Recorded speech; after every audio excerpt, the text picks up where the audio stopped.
Buenos días, buenas tardes, buenas noches, desde el horario que nos estés viendo. Bienvenidos a una nueva edición de Radio Operativa, la radio que analiza desde un punto de vista psicosocial los temas más interesantes de nuestra sociedad, ¿por qué no valer esa redundancia? Hoy tenemos un programa cargadito de noticias y dos invitadas muy especiales, así que quédate y acompáñanos. Y como lo mencionaba en la apertura del programa, el día de la fecha vamos a tener una jornada cargadita. Ya de por sí tenemos dos invitadas que son muy interesantes, muy especiales, porque son las dos apasionadas, colegas, amigas. Y bueno, vamos a pasar a darles su cálida bienvenida. Una se llama Estefanía, la otra colega se llama Marcela. Y bueno, vamos a debatir un tema muy interesante en este segundo año, como lo es, sino, grupo operativo. Bueno, sin más dilaciones ni preámbulos, vamos a nuestra primera comunicación. La tengo en línea nuestra querida colega, nuestra querida amiga Marcela. Y mi pregunta para vos, Marce, ¿podrías mencionarme las características del grupo operativo? Bueno, bárbaro. Llamamos grupo operativo a todo grupo, ¿sí? En el cual la explicitación de la tarea y el accionar a través de ella permiten no solo su comprensión, sino también su ejecución, ¿sí? La tarea es el núcleo del grupo, que en fin es la meta del grupo, ¿sí? Que puede ser, por ejemplo, un tema, una ocupación, una labor, etc. El creador del grupo operativo, recordemos, fue el psicoanalista Pichon Rivière, ¿sí? Y estamos trabajando desde el texto de Bauleo, ¿sí? Que tu respuesta es a través de él. Bauleo dice que el grupo operativo está atravesado por tres ejes principales. Uno de ellos es la antropología, ¿sí? Y la nociología, ¿sí? La psicología, por supuesto, que es la parte concreta, ¿sí? Es la estructura del grupo operativo en la que se basa todo el funcionamiento de él.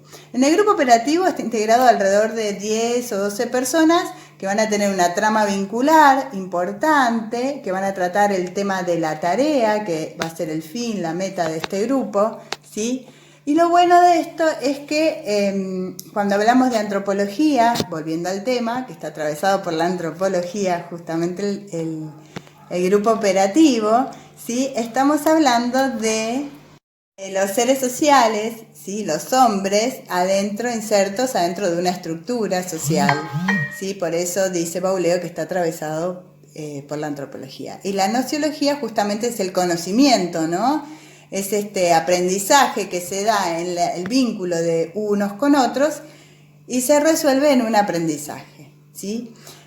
Un grupo operativo, a diferencia de otros grupos psicoanalíticos, por supuesto que el fin es su tarea, ¿sí? Y además todos los integrantes participan, ¿sí? Y se encuentran insertos dentro de un rol. El grupo les adjudica un rol. Excelente respuesta, Marcela querida, como ya nos tenés acostumbrados. Déjame hacerte una pregunta más, ya que te tengo, te aprovecho. ¿Qué me decís sobre el observador? ¿Cuál es su rol?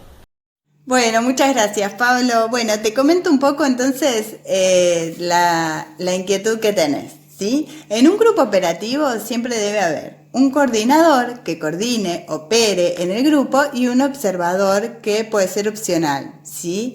Los observadores pueden ser participantes también y la tarea principal que tienen es que organizan los elementos emergentes grupales para así poder devolverlos al grupo, ¿sí?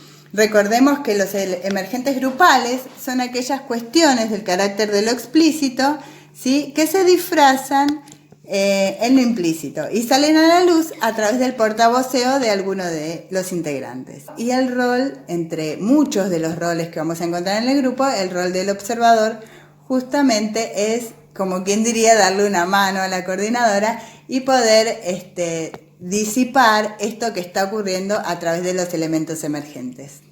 Muchas gracias, Marce, por tu aporte, un lujo como siempre, pero como el programa sigue, vamos con nuestra segunda comunicación, que es Estefanía, una excelente colega. Te doy la bienvenida, un caluroso abrazo, un afectuoso saludo y preguntarte a vos, ¿en qué consisten las 3D?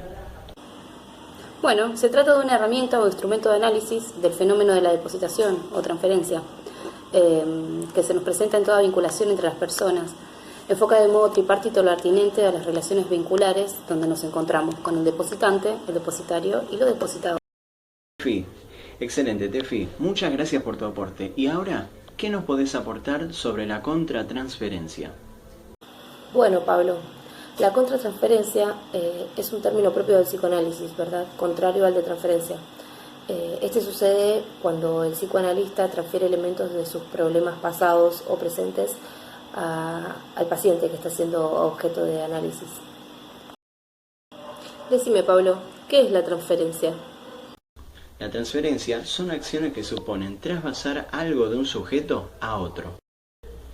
Es un proceso que se da de modo inconsciente donde el sujeto proyecta sus pulsiones, deseos, ansiedades y experiencias relacionadas con los vínculos primarios.